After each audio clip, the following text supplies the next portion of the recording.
Bismillahirrahmanirrahim. Aujourd'hui, j'ai envie de revenir en tant qu'ancien formateur pédagogique des années 80 sur l'école dans la socialisation des apprenants.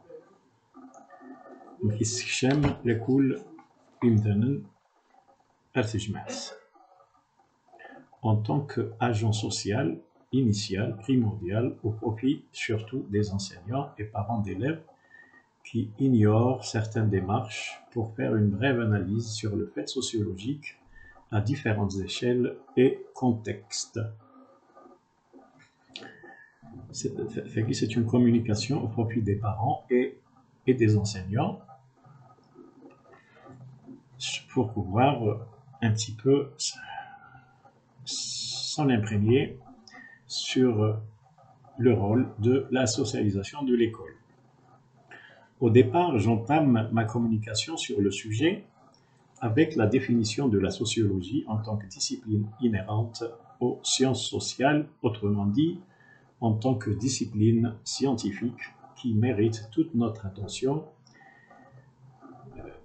et qui a pour objectif de rechercher des explications, des compréhensions typiquement sociales et non pas mentales ou biophysiques à des phénomènes observables. La sociologie et dans ses recherches. La sociologie étudie particulièrement les relations sociales qui produisent, par exemple, selon les approches, qui produisent des pratiques, des faits sociaux, des interactions, des identités sociales, des institutions sociales, des organisations, des réseaux, des cultures, des classes sociales, des normes sociales, des conflits ou des controverses, ainsi que de toutes ces entités qui n'ont pas d'explication purement biophysique ou mentale et qui sont produites par les individus ou groupes sociaux. La sociologie داين تولي في تهضر ماشي داين تخمم من يبدانا مكاننا sur le plan mental ou biophysique. Biophysique, la biologie et la physique, c'est destiné aux sciences physiques. Une explication sociologique est vue comme le produit d'une démarche scientifique afin de rendre compte, expliquer ou comprendre un phénomène social.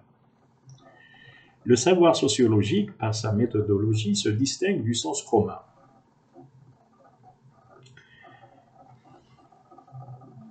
C'est une science qu'il faut étudier, bien sûr. L'analyse sociologique peut se placer à différentes échelles et contextes. Échelle macro-sociale, méso ou micro, mais aussi à différentes époques. Voilà, définir par le terme macro, qui se réfère à un niveau supérieur de catégorie de techniques pédagogiques. Le processus pédagogique est divisé en 3 niveaux, macro, méso et micro. Le niveau macro analyse les systèmes sociaux, les systèmes institutionnels, organisationnels, politiques de la formation. Le niveau méso se concentre sur les interactions entre les individus, c'est-à-dire surtout tandis que le niveau micro se réfère aux dispositions individuelles pour apprendre. Là aussi, on est directement censé être concerné pour pouvoir tirer profit de nos interactions individuelles et collectives.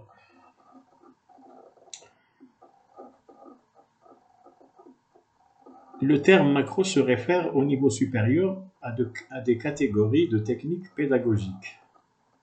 Le processus pédagogique est divisé en 3 niveaux. Macro, méso et micro.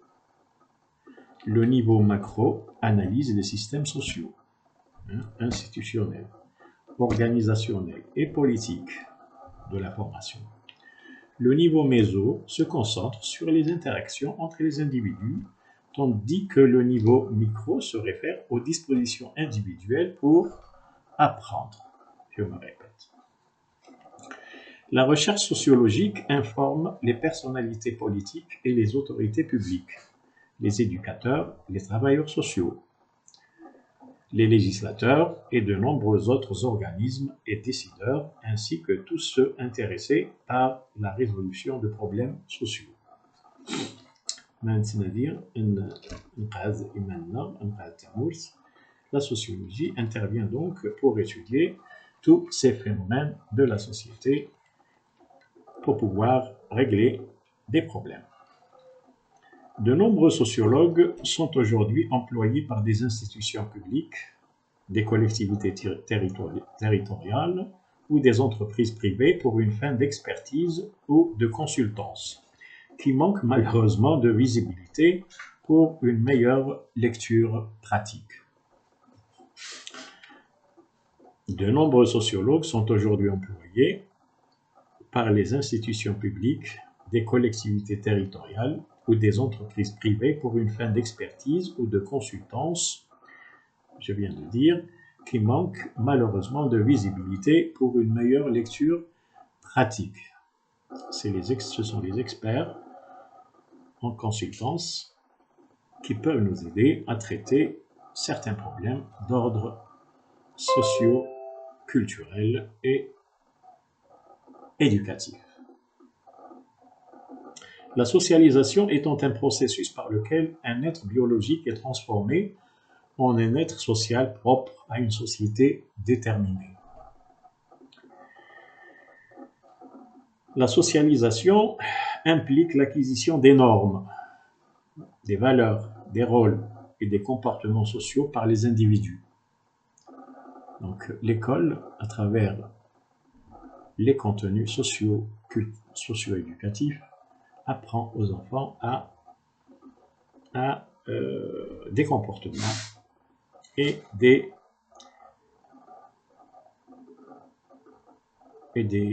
comment dirais-je, des apprentissages sur les normes, les valeurs, les rôles et les comportements sociaux intéressant la société et les individus.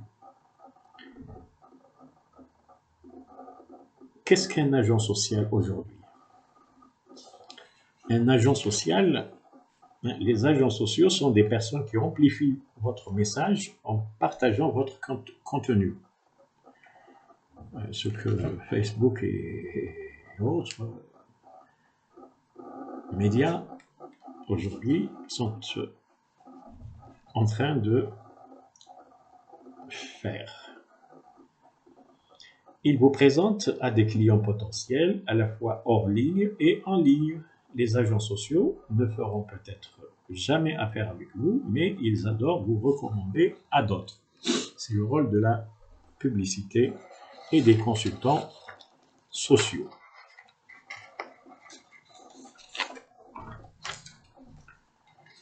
Le comportement prosocial humain. Le comportement prosocial humain désigne les comportements de souci de l'autre et notamment d'aide dirigée vers des personnes inconnues ou en difficulté. Vous voyez là, voilà.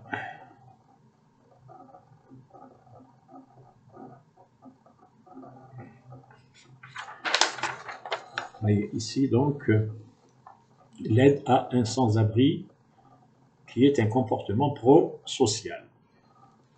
C'est une intention volontaire pratiquée sans attente de contrepartie.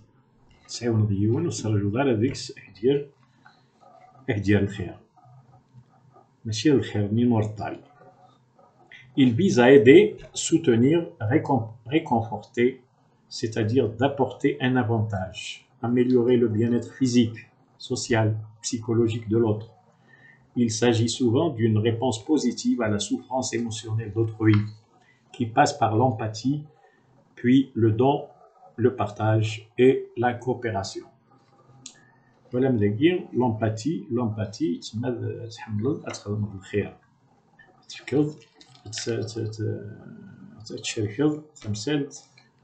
n'est-ce pas? Autrement dit, dans la coopération. La reproduction sociale est le phénomène sociologique dans lequel les individus restent à une même position sociale d'une génération à l'autre. Elle est l'opposé de la mobilité sociale. La reproduction sociale, إلا كان بابا غادي يدير أمنسا إلا كجدي غادي يدير أمنسا حقيقة la reproduction sociale. La mobilité sociale concerne les changements de statut social des individus ou des groupes sociaux au cours du temps, ainsi que les différences entre le statut social des parents et celui de leurs enfants.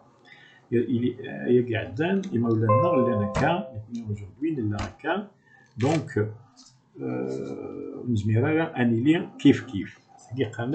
la mobilité sociale, n'est-ce pas, à travers des comportements, n'est-ce pas, à travers le jeu, à travers la fréquentation.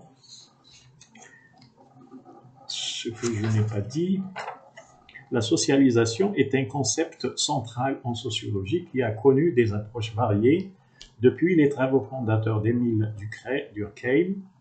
La plupart des auteurs acceptent la distinction classique entre socialisation primaire durant l'enfance et l'adolescence et la socialisation secondaire, poursuite du processus à l'âge adulte dans d'autres environnements sociaux, notamment le monde du travail. C'est là la socialisation primaire durant l'enfance et l'adolescence, c'est là la socialisation secondaire qui vient après l'adolescence, c'est-à-dire à l'âge adulte, où les individus fréquentent d'autres environnements sociaux, notamment dans le monde du travail.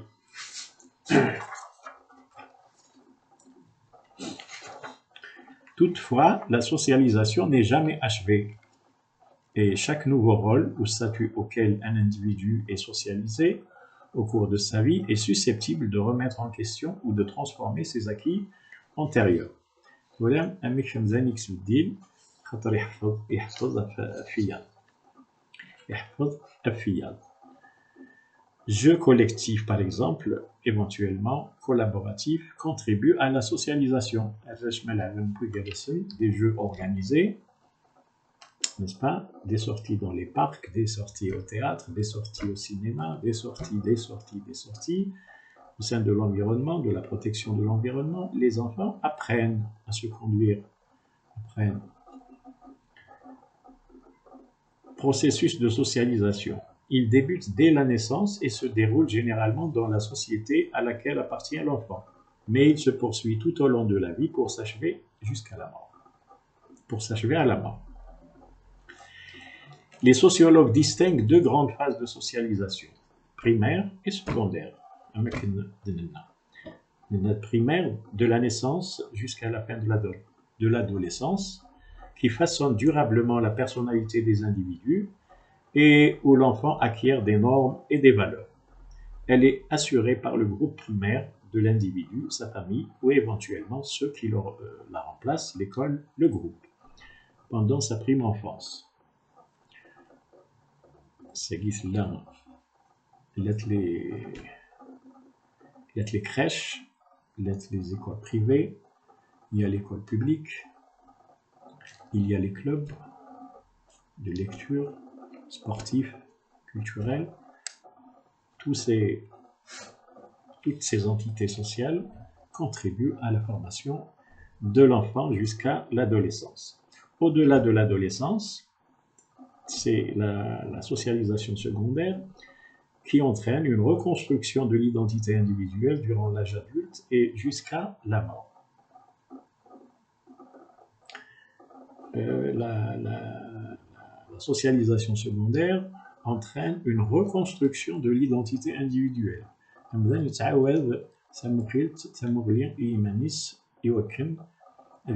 personnalité individuelle. Et Siwulman.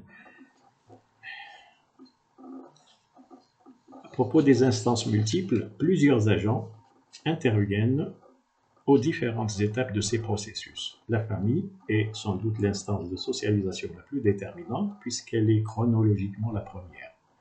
Elle perd cependant le monopole de son influence sur l'enfant au-delà de la prime enfance. Au départ, c'est la famille qui est prépondérante dans la formation de l'enfant. La famille, elle est prépondérante au départ, la prime enfance. Donc, la socialisation dans la socialisation primaire. Après la socialisation primaire, c'est, bon, bien sûr, il y a l'école, les activités périscolaires, de loisirs, les groupes de pairs, les amis, les organisations professionnelles, entreprises, syndicats, les lieux religieux, les associations, les médias contribuent également à l'apprentissage des valeurs, des normes et des rôles sociaux, d'une manière qui peut soit prolonger, soit contredire la socialisation familiale. Toutes ces instances que je viens de citer peuvent comment dirais-je, compléter ou contredire la socialisation familiale. En s'intéressant aux figures d'engagement juvénile, une étude suisse met en évidence le rôle socialisateur des clubs sportifs de proximité. Toutes ces instances de socialisation agissent de manière différenciée par imitation et inculcation. Donc, les études ont mis en valeur l'utilité des clubs sportifs de proximité qui intéressent les enfants et leur individualité dans une formation utile et recommandée au sein de la société. Avec ça, je vous dis au revoir à une autre communication si vous voulez bien. Merci.